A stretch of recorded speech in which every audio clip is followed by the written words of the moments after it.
La journée internationale des jeûnes et prières représente pour moi le modèle de Jésus-Christ qu'il nous a laissé sur cette terre. Bien sûr, vous savez que lui-même, n'est-ce pas, a commencé avec le jeûne. Dans Luc, si vous lisez, dans Matthieu aussi, vous trouverez que le Seigneur Jésus-Christ s'était écarté, il avait abandonné tous ses disciples, il avait abandonné tout le monde qui les suivait pour voir les miracles, n'est-ce pas. Après son baptême, n'est-ce pas, il était parti là-bas, il a commencé à prier, il a commencé à faire le jeûne pendant 40 jours et 40 nuits.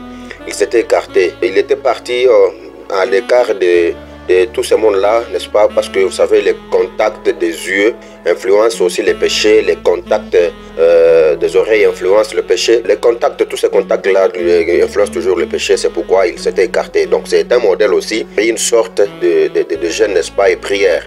Alors, pour moi, le jeûne signifie porter les fardeaux, n'est-ce pas, sur vos épaules pour les autres, n'est-ce pas. C'est s'écarter, c'est souffrir pour les autres, c'est chercher une bonne relation avec l'Éternel, c'est chercher à être en bonne relation, renouer les bonnes relations avec notre Seigneur Jésus-Christ, n'est-ce pas. C'est ça ce que moi je vois. Le jeûne, bien sûr, c'est punir, c'est se faire saint, n'est-ce pas, c'est se convertir. Il y a beaucoup de définitions de jeûne vraiment que je peux vous donner. Il y a pour moi deux types de jeûne. Je peux parler de ces jeunes-là que le Seigneur nous a dit. Tout celui qui vous donnerait quelque chose, n'est-ce pas, vous ne l'avez pas donné, mais vous m'avez donné ça. Ça veut dire que quand quelqu'un est dans une souffrance, en souffrance, n'est-ce pas, vous vous rencontrez avec lui, il manque quelque chose comme argent, habits, la nourriture, il est en difficulté, n'est-ce pas, financière, bon. Il y a beaucoup de difficultés, n'est-ce pas? Je peux citer seulement cela. Si vous apportez un soutien à cette personne-là, ça veut dire que vous avez déjà fait un jeûne. Le jeûne aussi, c'est dans cette catégorie-là. Il y a encore un autre jeûne, n'est-ce pas, qui s'est fait comme Jésus l'avait fait. Il avait fait un jeûne de 40 jours et 40 nuits. Et il est demandé aussi que chaque chrétien, n'est-ce pas, puisse aussi faire ces jeûnes-là. La prière, c'est une puissance, c'est la solution comme on le chante même. La prière, c'est se mettre en contact avec Dieu. La prière, c'est renouer, bon, je peux dire, c'est se concentrer pour demander quelque chose à Dieu. Parce qu'il a dit lui-même que si vous demandez tout ce que vous demanderez en son nom, Jésus-Christ, n'est-ce pas? Si vous demanderez tout ce que vous demanderez en son nom, ces choses-là que vous avez demandées vous seront accordées. Alors, la prière, c'est un dialogue, n'est-ce pas, d'un chrétien envers son Dieu. La prière, c'est aussi une intercession. Hein. La prière, c'est une dévotion.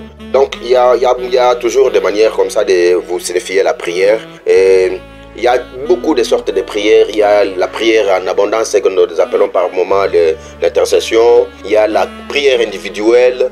Il y a une prière, donc il y a beaucoup de prières. C'est pas seulement dans les niveaux chrétiens. La prière aussi c'est fait par les diables. La prière c'est fait par les magiciens.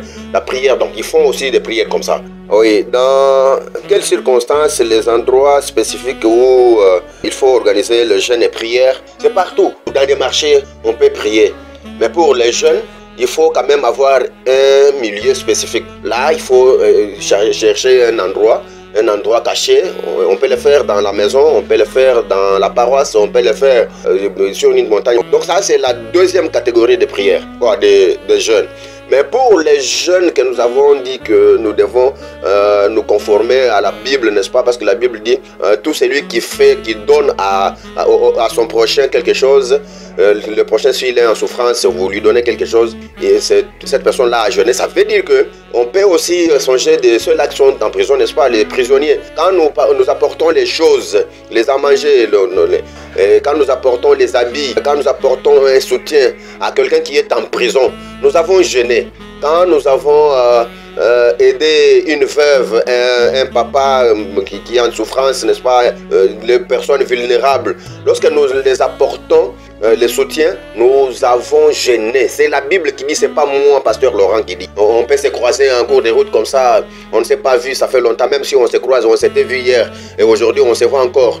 Nous pouvons toujours prier, il n'y a pas de problème. Il n'est pas dit que c'est seulement dans votre temple ou bien dans votre paroisse que vous devez prier, non. On peut prier partout, n'importe où, n'importe quand.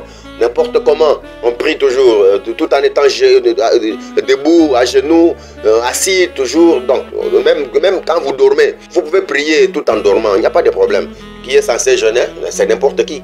N'importe qui. Un chrétien, n'est-ce pas? Les musulmans, vous savez qu'ils jeûnent aussi. Les bouddhistes jeûnent aussi. Nous, les chrétiens, d'ailleurs, c'est nous qui jeûnons à un pourcentage minime, n'est-ce pas? Mais il est demandé que tous les chrétiens puissent, tous les croyants chrétiens puissent aussi jeûner beaucoup, hein, pour qu'ils puissent quand même avoir la force, parce que c'est à travers le jeûne et prière que nous avons encore la force de Dieu. Donc le Saint-Esprit nous illumine à partir des jeûnes et prières, vraiment. Même le pasteur peut jeûner, l'ancien, le diacre, le chrétien, n'importe qui, même celui qui est chassé dans l'église peut prier, peut jeûner. Il gêne pour sa cause et c'est possible que Dieu puisse exaucer ses prières. C'est possible. Donc c'est encourageant que tout le monde puisse jeûner et prier. Comment le jeûne et la prière peuvent-ils aider ou contribuer à la paix dans nos communautés ou dans notre pays? C'est quand nous vivons cette paix-là, quand Dieu exauce nos prières et nous vivons en paix, nous mangeons très bien, nous vivons très bien, nous marchons, le transport est moins cher, nous faisons tout ce que nous faisons, tout ce que nous avons comme besoin, nous le faisons sans problème. C'est-à-dire que la prière et les jeûnes ont impacté, n'est-ce pas, la communauté, et la communauté est en paix, le pays est en paix, la province est en paix, n'est-ce pas? Bon, un dernier message à l'occasion de cette journée. J'en appelle à tous les chrétiens de beaucoup multiplier des jeûnes, donc toutes les deux catégories de jeunes. Aider les souffrants, aider aussi les vulnérables, c'est jeûner. Et aussi prendre le temps, n'est-ce pas, de se séparer de ce monde, comme Jean le disait, quitter le monde, n'est-ce pas, aller quelque part dans une forêt, à la montagne, n'est-ce pas, rester dans votre paroisse, à la maison, chez vous là, faire la prière et jeûner. Jeûner, ce n'est pas toucher à la nourriture, on peut même toucher à la nourriture, mais pas comme on le fait chaque jour. Alors c'est comme ça que je peux demander à toute la communauté de continuer à prier, tous les chrétiens et ceux-là qui ne sont même pas chrétiens, qui ne veulent pas parler de Jésus-Christ, ils peuvent toujours continuer à jeûner pour notre pays, pour notre communauté, que la paix soit partout dans notre pays, n'est-ce pas, surtout à l'est de notre République démocratique du Congo, que la paix y règne vraiment, que tout le monde soit vraiment en paix partout dans la République démocratique du Congo.